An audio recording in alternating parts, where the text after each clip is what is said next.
सम्राट पृथ्वीराज चौहान राजकीय महाविद्यालय में शुक्रवार को महर्षि अरविंद जयंती के मौके पर संगोष्ठी का आयोजन किया गया, जिसका विषय महर्षि अरविंद का राष्ट्रीय पुनरुत्थान में योगदान और आध्यात्मिक और दार्शनिक चिंतन रहा। संगोष्ठी के मुख्य अतिथि अरविंद सोसाइटी के सचिव दिनेश कुमार शर्मा रहे।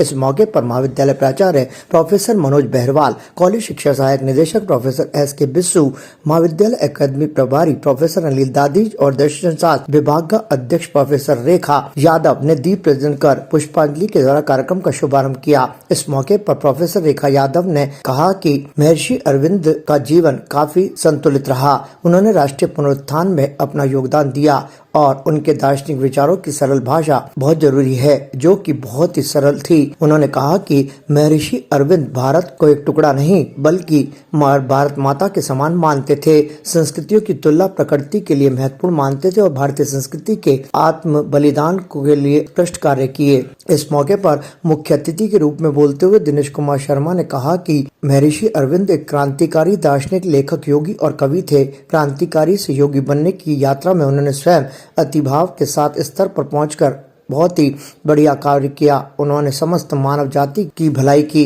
इस मौके पर प्रोफेसर एस.के. बिस्सू ने भी अपने विचार व्यक्त किए। कार्यक्रम में कॉलेज के कई व्याख्याता मौजूद रहे। भविष्यवाणी सफल साबित न हो, वो सन्यासी न बने और वो भविष्यवाणी हो। यही इनके पिता श्री कृष्ण घोष का भी वो था कि मेरा पुत्र जो है वो भारत के आचार विचार और उसके संपर्क में न आए। दार्जिलिंग के लॉरेटो स्कूल से उनके आरंभिक शिक्षा और इनका यदि उत्तर जानना है, आप भी आक्षेप लगाने में शामिल हैं तो कोई बुरी बात नहीं है, परंतु यदि इसका उत्तर जानना है तो आपको श्री अरविंद को पढ़ना चाहिए। उसके बाद आप अपनी जिज्ञासा रखें। श्री अरविंद का ये जो जियो कल्चरल स्टेट की कंसेप्ट है या जो भू सांस्कृतिक एक राज्य की अवधारणा है, वो पश्चिम की अवधारणा है। ये भारत की सांस्कृतिक नवजागरण की अवधारणा थी, जिसे उन्होंने स्वामी विवेकानंद से। पर भारत माता किस प्रकार से, एक राष्ट्र की अवधारणा क्या होती है और एक राष्ट्र को माँ के रूप में कैसे देखता है। तो एक जो जियो कल्चरल स्टेट की बात पश्चिम में की जाती है, सांस्कृतिक भूगोल में भी की जाती है, वो भारत है।